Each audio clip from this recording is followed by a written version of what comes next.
আসসালামু আলাইকুম ওয়া রাহমাতুল্লাহি ওয়া বারাকাতুহু। আসলে মানুষ জীবনে বহুত কিছু করতে চায়, কিন্তু বহুত কিছু ভাগ্য দেখতে হয়। আপনার ভাগ্য কখনো বেইমানি করে না, সময় কখনো বেইমানি করে না। আপনার সময়কে কাজে লাগাতে হবে, ভাগ্য কখনো বেইমানি করবে না। আপনার ভাগ্য একদিন পরিবর্তন হবে, ভাগ্য একদিন ঘুরে দাঁড়াবে। আমরা হাল ছাড়লে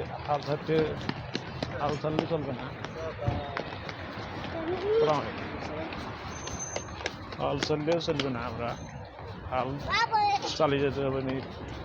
প্রতিনিয়ত ছোটোখাটো ভিডিও করতে হবে, লং ভিডিও করতে হবে। ফেসবুকও যদি অন্য